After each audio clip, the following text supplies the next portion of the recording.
후 어묵. 여러분 반갑습니다. 오늘도 하나님 말씀 묵상하기 위해서 이 자리에 찾아온 우리 친구들 환영합니다. 말씀을 붙잡는 게 우리가 하루를 거룩하게 사는 비결입니다. 오늘 말씀 붙잡고 거룩하게 살아가길 축복합니다. 함께 기도하겠습니다.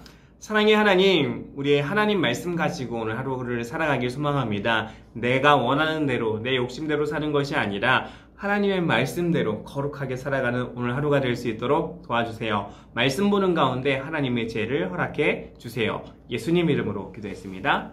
아멘. 오늘은 8월 13일 금요일, 앞으로도 그렇게 라는 제목으로 오늘 말씀 보겠습니다. 데살로니가전서 4장 1절부터 12절까지 말씀이고요. 잘하고 있는 사람들에게도 격려와 칭찬이 필요하죠. 바울은 하나님의 귀한 교회인 데살로니가 교회 사람들을 격려하면서 이야기해요. 앞으로도 그렇게 살아가 주세요. 말씀 읽겠습니다. 말씀.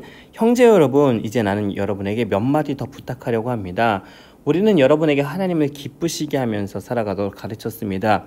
여러분이 우리에게 배운 대로 살아가고 있다는 것을 알지만 주 예수님 안에서 다시 한번 부탁드립니다. 앞으로도 더욱 열심히 그렇게 살아가십시오. 이게 얼마나 아름다운 얘기예요. 앞으로도래요. 더욱 열심히 그렇게 지금까지 잘 해왔는데 앞으로도 그렇게 살아가 달라는 거예요. 어떻게 살아달라는 걸까요? 여러분은 우리가 주 예수님의 이름으로 명령한 것을 잘 알고 있을 것입니다. 하나님께서는 여러분이 성적인 모든 죄를 피하고 어떻게 거룩하고 순결하게 살기를 원하십니다. 자기 아내를 거룩하고 존귀한 마음으로 사랑하십시오. 육체의 정욕에 따라 여러분의 몸을 사용하지 마십시오. 그것은 하나님을 모르는 사람들이나 짓는 죄입니다. 이런 죄를 지어서 여러분의 형제를 속이거나 그에게 해를 입히지 않도록 하십시오. 우리 주님은 그런 사람들을 반드시 벌하십니다. 이 부분에 대해서는 예전에도 여러분에게 경고하였습니다. 하나님께서는 거룩하게 살아가도록 우리를 불러주셨으며 우리가 죄 가운데 사는 것을 원하지 않으십니다. 그러므로 이 가르침에 따라 살기를 거부하는 것은 사람의 명령을 거스르는 것이 아니라 우리에게 성령을 주신 하나님의 명령을 거스르는 것입니다. 바울의 이야기지만 바울이 거룩하게 살라는 명령을 거부하는 것이 하나님의 명령을 거스르는 것이라고 이야기하고 있어요.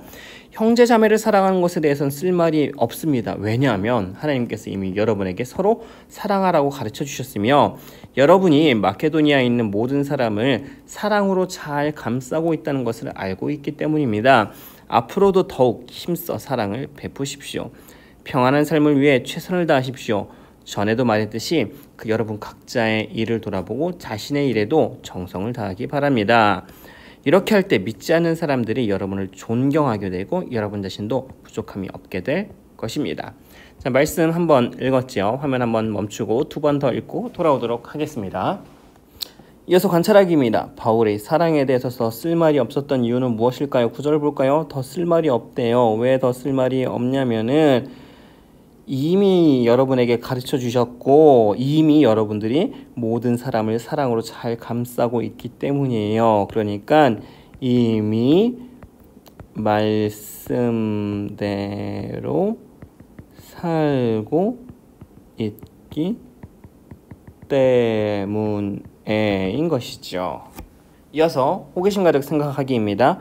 데살로니가 교회 사람들은 영적 모범생들이었어요. 하지만 여전히 그들도 조심해야 할 부분이 있었어요.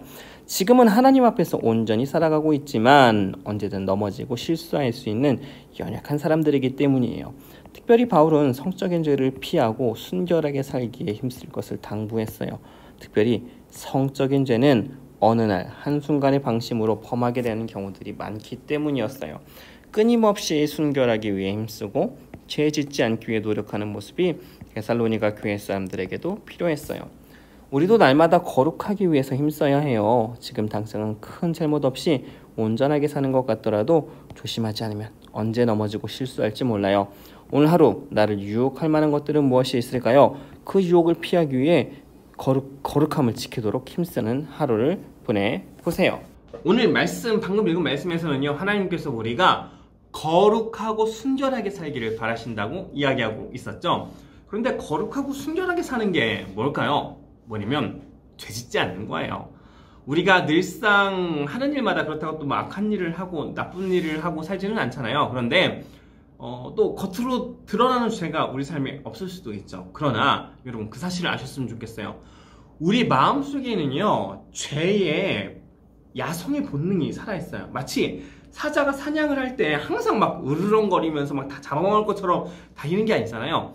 가만히 살금살금 다니다가 결정적인 순간에 그 야수의 본능이 발휘되어서 순간 덥석 먹이를 물어 뜯는 것처럼 우리 마음속에 평소에는 조용히 잠잠히 있어서 죄가 없는 것 같이 보여요. 그런데 결정적인 순간에 죄를 짓도록 불쑥 튀어나온다는 사실을 기억했으면 좋겠어요. 그렇기 때문에 당장 나한테 큰 죄가 없는 것 같이 느껴져도 여전히 내 안에는 죄를 사랑하는 마음이 잠자고 있다가 언제든지 눈을 번쩍 뜨고 깨어나서 우리를 넘어뜨릴 수 있다는 사실을 기억했으면 좋겠어요. 그리고 우리의 마음의 죄를 다스리게 힘쓰는 여러분이 되었으면 좋겠습니다. 자, 이어서 등불 따라 행동하기입니다. 오늘 하루 유혹을 피하기 위해 내가 멀리해야 할 것은 무엇이 있나요? 여러분들의 유혹을 피하기 위해서 피해야 할 것이 무엇인지 생각해 보면 좋을 것 같아요.